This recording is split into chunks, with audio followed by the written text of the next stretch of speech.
Hey everybody, this is Scott from Lawrence Hypnotherapy, and thank you so much, welcome, and thank you for being a part of this 2-week challenge, 7 time management tips for a successful 2019, even if you can't focus from stress.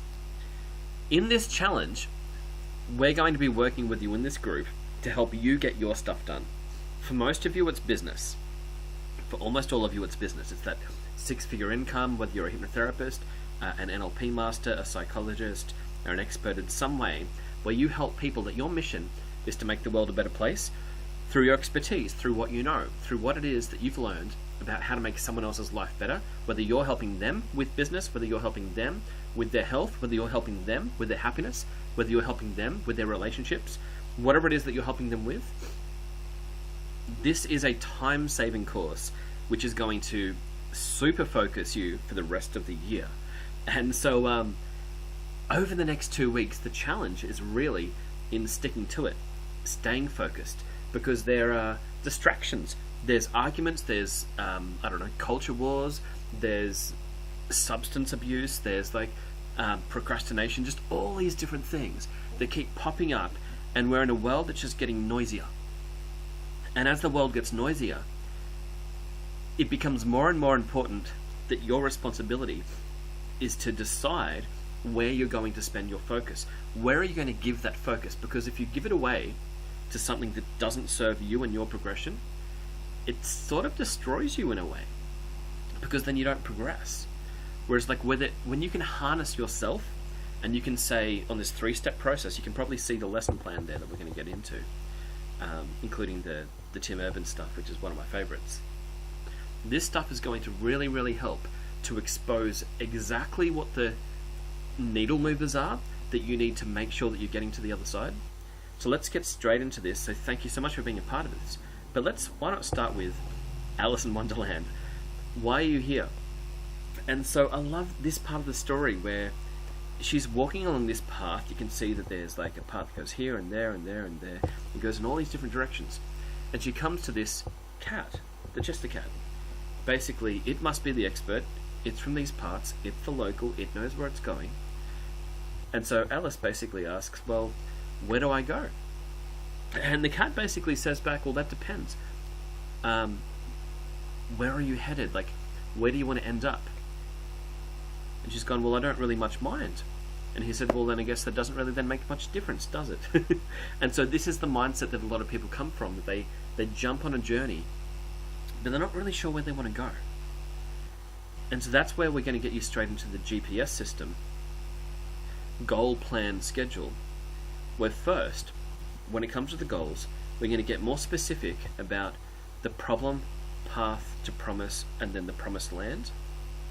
So as in it's usually money, health, or relationship stuff. For almost all of you in the group, it's about the money. It's about getting that message out there in a way that also pays you as well. But what's going wrong with step 1 and 2? Why is it that as people want to, let's say they want to see clients one-on-one, they want to build an online course, they want to speak on stage, or present on stage in some way, or they want to do retreats.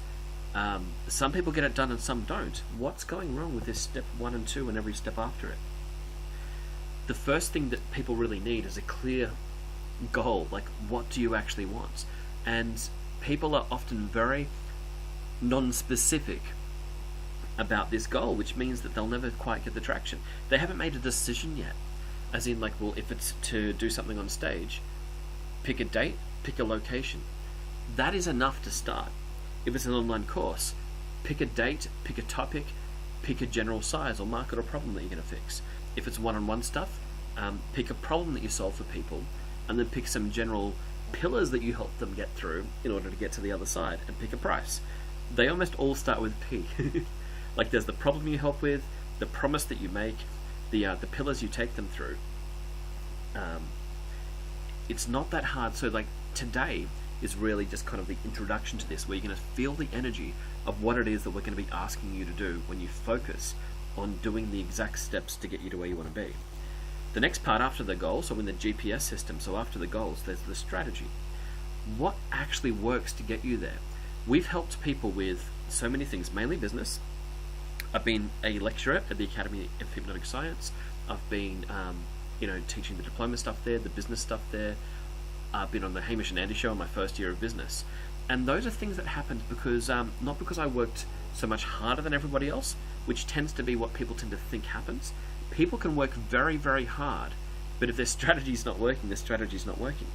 So the strategy is a mix between the steps you take and the values that contradict them, and how to create alignment between your strategies that you're using, or the systems that you're using, and the values that come up on a daily basis. And we're going to be getting into that today, about how to get through this thing. Like, imagine in 2 weeks you could be where you want to be. Imagine in like 45 days you could have finished an entire project, banked a lot of money, helped a lot of people, put a course out there that really helps to change people's minds. Like with my brother and I, like basically building a business that was very quickly after, like, if you heard my story about like how I went through a separation, which caused me to need to find out, well, what am I going to do with my life from now on? And my brother was keen to get involved, and I was already keen about this industry, and our students were keen to kind of just learn more and progress more. So it kind of made sense that the values and the goals all came together to basically say, well, why don't we just up our game and teaching business to people to help them to get to the other side to help more people? It made sense. And then finally, the third level is to do with like when you do things. We have a system that we call code that we're going to get into. Well, basically code stands for the 4 different styles of work that you'll be doing. And why it's important that you keep these 4 different styles apart if you want to save yourself a whole bunch of time and make massive efficiencies in your life. So basically code, which stands for the C for creative work, like me talking to the computer like this is not creative work, this is more extroverted work. But the creative work was actually creating the slides.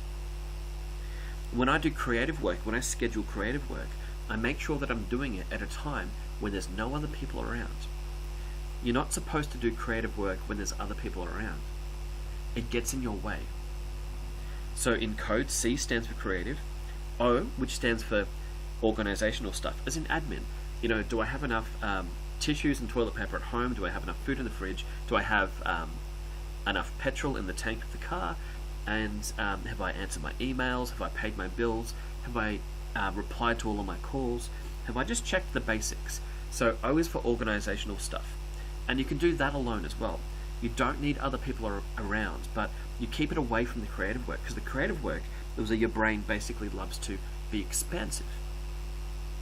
Whereas the organizational work is where you, as an introvert, you become very responsive to what the list is telling you to do. You just obey what the list in the diary has told you to do. Very different energies. So the C for creative, it's very introverted, but it's expansive, where you get to flow in almost any direction. And the O for organizational work, where you have to be very disciplined and not flow in different directions, just do what the diary says to do. The D in code, so with the COD so far, creative, organization, and decisions. Decisions are big things that you do. It could be like when you decide, like, do I charge $200 an hour, or do I charge $5,000 for a program, or do I charge $5,000 for a 3-day retreat? These are decisions that if you don't make these decisions, the decisions make you. So if you don't make these decisions, then you're not going anywhere. So that's why it's important to make these decisions. But you can do them like around experts. You can do these decisions in different ways. It's like the decisions can be like a very extroverted thing, which can kind of flow in different directions. And then the E for the extroverted stuff, it's like when you're either seeing a client, or you're on stage, or you're filming a video. You have to be responsive, your brain needs to be switched on, and you need to be awake, you need to feel good. So to do that, you need to keep the extroverted work away from the creative work.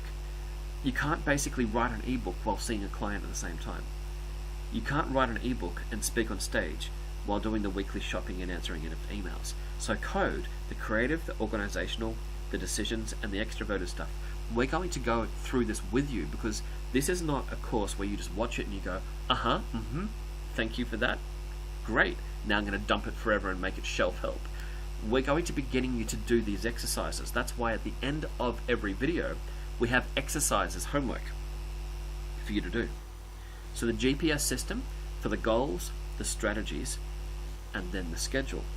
This is what will help to keep you focused and keep you on track. So remember, like with Alice in Wonderland, she didn't know where she was going. She wasn't making any decisions. She was kind of like mixing up her values and her goals and everything. She just basically just turned up. It was kind of like she was very much like with cause and effect. If you've studied psychology, the efficacy system, where they talk about, are you on the cause end of the spectrum, where you are a causational agent in your life, you make things happen, or effect, where you just kind of like a bit of driftwood in the sea. You just kind of like are along for the ride. Who knows what will happen? There's times for that as well. There's times to be distracted. There's times like at parties where you don't control the conversation. You just let it flow. But there's other times when it comes to your business or when it comes to your life that it's very much required that you stay in flow. That you're the causal agent in your life. These are the 4 values. These are the things that can either make or break your goals. So the issue with this stuff, I'm just going to move that slightly up so you can see it all. The issue with these 4 values is that goals are like the long term.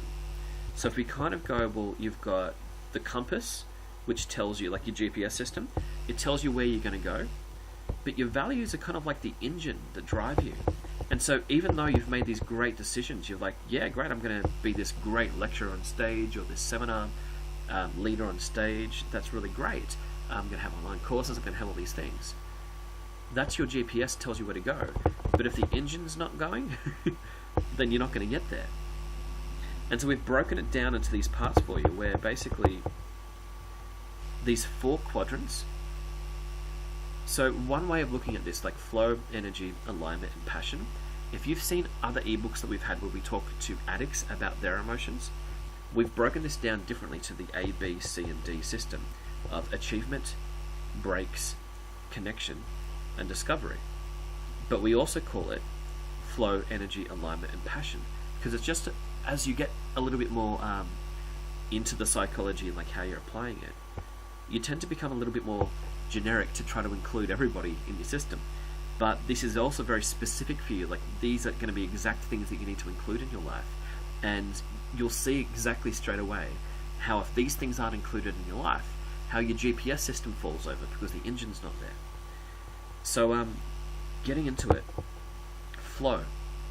You need daily commitment, as in that you need to bring intention every day to what you're doing. Decide that you're going to do this.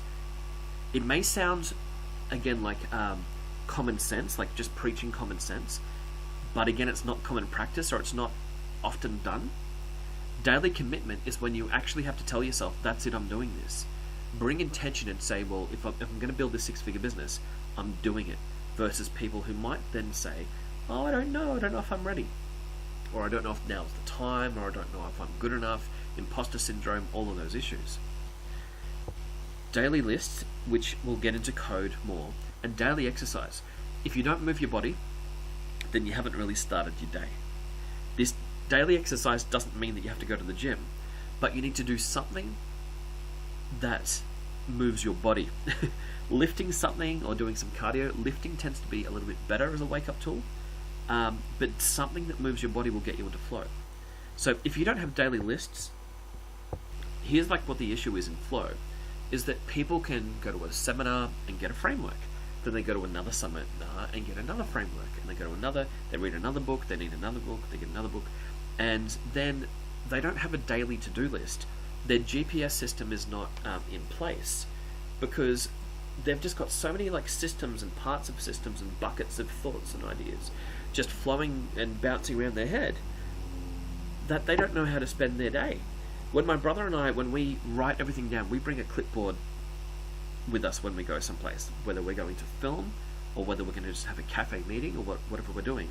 We write it down, and we write down the little things as well, all the way from get up to go back to sleep. If it's basically like there's home game stuff that you want to win as well, I don't want to have to like say get home and then have to go back out and go to the shops just because I didn't write something on the list earlier. The same as like if I'm filming something, I need to know what I'm bringing. Do I bring the camera? Do I have the camera ready the next day? Do I have the stand ready? I make sure that my list is ready to go at least the night before. I never ever start my day without a list. It just doesn't happen anymore because The same as like when you hear that if you knew the power of thoughts, you would never have a negative thought ever again. It's like you've got a bank of thoughts and you're going to spend it. You've got a bank of time and you're going to spend it. So it's going to get spent here or it's going to get spent there. If you don't have a list, then your time's not going to be spent where you want it to be spent. So in flow, like, you need to make sure you've got a list, commit and exercise. Energy, this is like the breathing space or the breaks. You need to communicate your boundaries to people and let them know if you're going to go, especially like using the code system, if you're doing some creative work, you need to communicate to people that you're going to be not available for an hour or two. We've heard of people that basically work from home and they've got kids and the kids keep bugging them and they go, well, the dad's perhaps saying, this is my office, when I'm in here, I'm busy. And the kids will quite rightly say, you're always in here. So you've got to be able to communicate what we call a double-sided boundary. When does it start and when does it finish? So as you, like, say, enter the study or enter the office to do some work, you've got to be able to tell people, look, I'm not going to be available for an hour. Is there anything that you desperately need right now? If not, if there is, tell us. But if not, I'm just going to go do my thing. And let people know that there's an end time as well, so they can access you, because you do have some responsibilities to others. Maybe you're married, maybe you eat together, maybe that there's some questions that the other person, the partner, needs to ask, or the kids need to ask. But it's like keeping your word to yourself and to others. When you keep your word and you communicate your boundaries, say yes when you mean yes, say no when you mean no. If the TV's on and you've got the laptop and you're trying to get some work done, you're trying to do some creative work, it's not going to work. Your energy is going to be all messed up. So that's why you need to put yourself into a room where you're not going to be disturbed, and make sure then you communicate the other side of the boundary. Let people know when you need them. So sleep and nutrition and hydration obviously are very important for this, for energy as well. But then alignments, this is to do with like your tribe or your people. You need a topic that people can't get together without a topic. If they all go to a seminar together because the seminar is on one topic, they all elected to be in a room together because they share a topic. If you just meet a stranger on the street, it can feel a little bit weird to kind of go, well, hey, let's just be friends. It's kind of like, it's not spending your time well, it's not spending their time well. You don't want to just like go and find another human on the street and just be their friend unless you know you've got something in common. So if you want to find more people to help you, or if you want to find more people to hang out with, you need to know that you've got something in common. And then you know your tribe and your reason why. You know the pain that your clients are going through and why your mission is so important to be able to help people with whether it's smoking or anxiety or depression or insomnia or relationships or divorce or dates or whatever it is that you're teaching or helping people with, or whatever it is that you're doing. You know your why, or you know that your family, that you're doing this work so that you know that you're helping to improve their life or the life of your children. Like when you've heard of like this story, perhaps like the 3 builders. The first builder, a little girl walks up to the first builder and asks, what are you doing? He's like, I'm laying bricks. Do you like it? Ugh, it's a job. It pays. And then she asks like the second builder, like, what are you doing? I'm building a cathedral so that I get this money so that I can pay for this holiday that I'm going on with my family next month. And the girl's asking, do you like it? And he's like, I do actually, because it really helps to provide for my family. And the third person, she asks, what are you doing? It's like, well, I may be laying bricks, I may be building a cathedral, but see this brick I'm laying right now, that's going to be there 1,000, 2,000, 3,000 years later. I'm building something that long after I'm gone and long after my grandchildren are gone, this work that I'm doing now is still going to be here. It's meaningful work. And then she's asking, are you happy? He's like, I couldn't be any happier. I'm doing something, I'm building something that I've put together that's going to be out there forever, long past my life span. So alignment covers like, well, how do you feel about people? It covers like, what do you want to do for people? How much time do you want to spend with them? How much time do you not want to spend with them? This is one of the 4 value philosophies that is probably one of the most important ones. And then passion.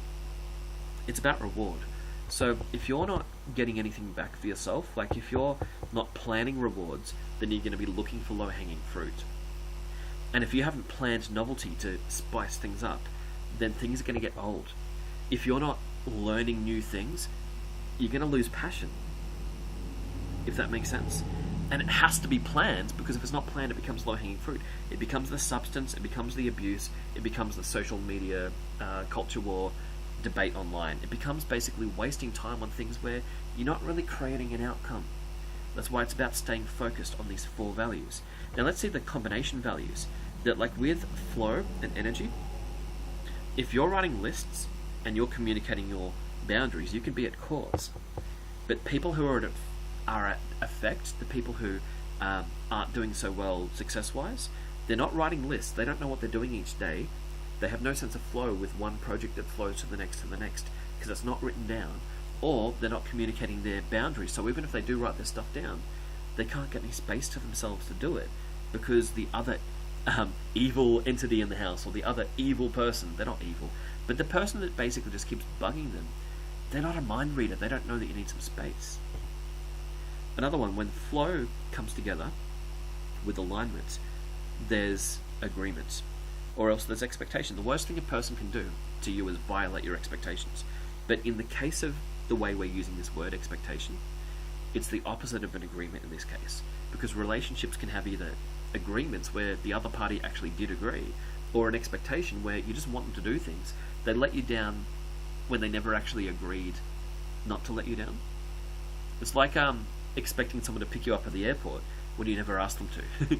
And so it's a combination between, like, you need lists written down and you need to know who your tribe is, because that's how you can form an agreement, when you've got a list and you've got your tribe and you've got that topic in common. The next one, tired or spirited. So when it comes to basically your energy and your passion's to do with reward. Like, are you getting something back or not? It's like, you can't just sort of like work on someone else's project. And let's say like you want to set up a PayPal link to get some money. If you're charging like $1 instead of the $2,000 or something that your online course needs to be, then you're not going to be very spirited. You're going to be tired because you have to work too hard. You probably attracted the wrong tribe, perhaps. Also, if you're not putting up boundaries and breaks, you're not going to be spirited. You're going to be tired because people keep invading you because you haven't communicated those boundaries. People aren't mind readers. If people violate a boundary that you haven't explained to them, the first time maybe it could be like they just don't know. But once you've explained it, you need to defend that boundary, or else you'll be tired. And that's basically like the last one, pointless or meaningful, is that if you have alignment and you have passion, meaning that you found the tribe and the topic, you found the topic that you're into and the people that are into it, plus you're getting something back, then life is meaningful. So they're the values. This one is something that I love. Like, I don't know if you've seen this YouTube clip about the TED Talk, Tim Urban, talking about basically time management, or talking about motivation, that we often draw this snowman in psychology, like where there's the conscious mind and the subconscious. He tells this story where he talks about like having to do a school assignment, and he's mapped out his time, he's mapped out his plan, and so it looks like, you know, over the year he's going to do this study. Starts off kind of fairly gently in the first months. The second quarter of the year ups it a notch, and then up for the third, and then a real solid effort for the fourth quarter. So now the first half of the year's gone, and he has to redo his map because he hasn't done anything. He hasn't done any work. And so what happens is then he goes like, well, I'm going to kind of have a fair chunk of energy for the third quarter, and then I'm going to have an insane energy for the fourth quarter. And then he gets 2 weeks to the project and he still hasn't done anything. Then he's gone, okay, now my steps are starting to look a bit steeper because the first week I need to just sort of like get my head into it, and the second week do all of the work, and then finally it just became he just did it all in one night. And so what happens, like logic, we know what we need to do, what you should be doing, but then the instant gratification monkey comes along. And the instant gratification monkey is just all about what makes you happy right now. And the instant gratification monkey, in a way, if you think about those goals and values, like where logic is about what you should do, it's your GPS system, it tells you what to do, but the instant gratification monkey is kind of telling you about your values, and your values aren't really kind of looking into the future.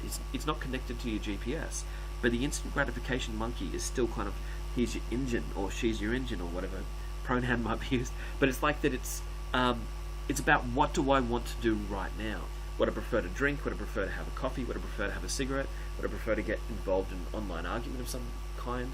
And none of those things are connected to the GPS. They kind of basically destroy the person. But if you basically just insult or don't listen to the instant gratification monkey, he comes back stronger and stronger.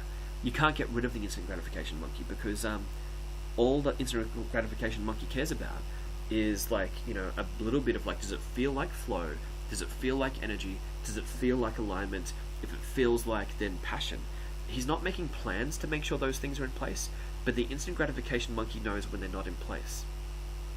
So if you're not in flow, he'll be like, well, then let's go and move on to something else. If you don't have energy, he goes, well, let's have a nap. If you're not in alignment, he goes like, well, let's walk away, instead of moving forward strategically by working, well, how can you be in alignment? And then if you don't have the passion, if you're not getting rewards, he'll go, well, have a donut then. Instead of like going like, well, build the online thing, charge more. He's like, no, go and have a donut. That's what the instant gratification monkey does. He's looking for low-hanging fruit. That if you kind of look at his eyes, he can't see too well. He can't look into the future. He doesn't have a GPS system. But he knows very well when the violations against the values are present. Sometimes the GPS doesn't know what the instant gratification monkey does. But what he does is he kind of makes you procrastinate, makes you put things off. And then the panic monster, he turns up when there's a deadline. And so one thing that happens is the instant gratification monkey, he doesn't like the panic monster, so he leaves as soon as the bills need to be paid, as soon as like the person's health is so bad that they just now have to listen to the doctor or else they'll die or something. As soon as like it really hits the fan, the panic monster comes in and he teams up with the logic part of the brain, the decision maker, and they get some stuff done, but it pays a real price because it's so rushed and it's so panicky that it's not really fun. However, what they'd found is that panic monsters aren't bad, but you need to be in control of the panic monster. Just like, I don't know if you've heard of that metaphor, like where with a chicken in the egg, that if the egg breaks from the outside, life ends. So like if the panic monster comes from the outside, from a deadline that comes from outwardly, it ends. But if the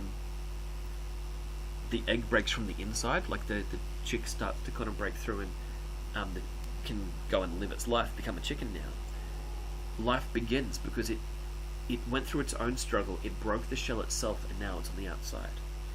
So you need the panic monster, but you need to be in control of it. So this is where we set our own deadlines.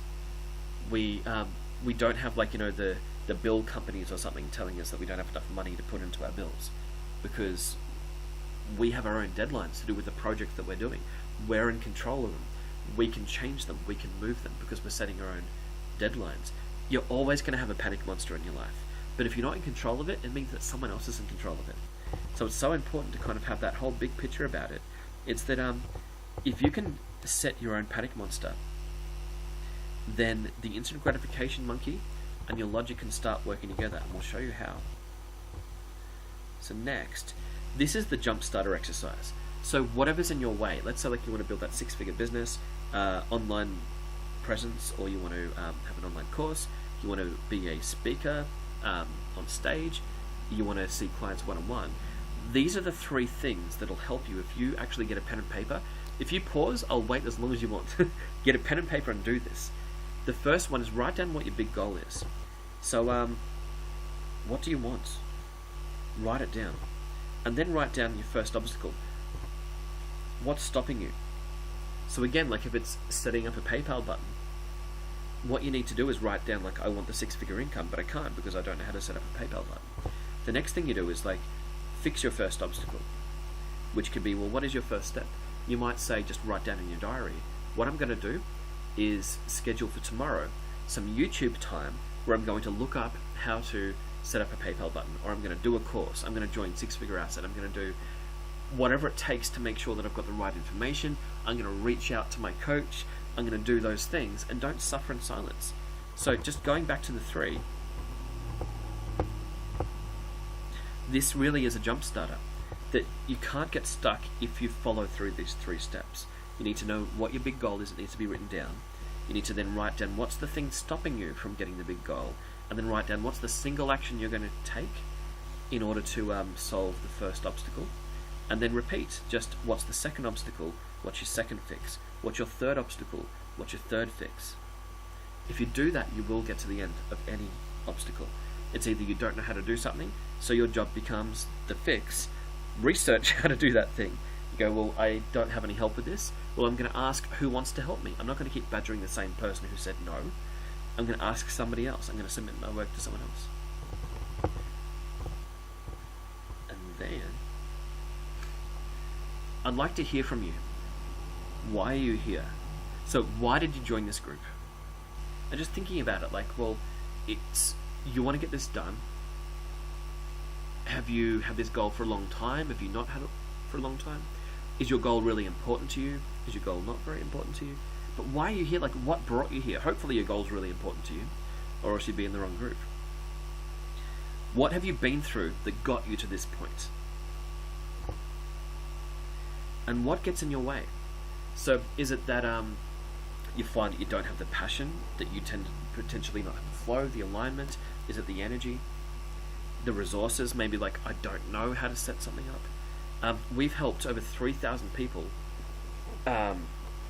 as students of hypnotherapy to set up their practice, whether it's through online course students or seminars or private coaching students. I've seen over 3,000 students, mostly at my lectures at the Academy of Hypnotic Science, but I've kind of seen like what gets in people's way. I want to hear what's getting in your way so that we can actually make you solve it. And so the challenge again is for the 2 weeks, don't fall down the distraction pathway. Where do you want to be in 2 weeks? Like, say that if this turned out exactly the way you wanted it to be, specifically answer the question submitted to the group. What would it look like? And are you willing to stay focused and keep pace for 2 weeks? Don't worry too much about if your quality is not absolutely perfect of what you've put out, because done is better. I've seen more people kind of fall off the track because of perfectionism than I have from people who've put out bad work. Obviously some people could put out bad work, but it's not that common. The common thing is people who put out nothing because they're using perfectionism as a barrier to stop them from actually moving forward. So thanks so much for being a part of this. We've got some homework for you. Just answer some questions for us. Just basically do a video or do a post in the group, just letting us know who are you, why are you here, and what do you want to achieve? You've got a great community of people in here. Like, we've got accountability buddy systems that we're working out as well. So thank you so much for your patience while we're working that out as well. But we wanted basically just for today, don't make it too complicated. Just tell us, like, who are you, why are you here, as in what's your goal, and what do you want to achieve? We'll see you tomorrow.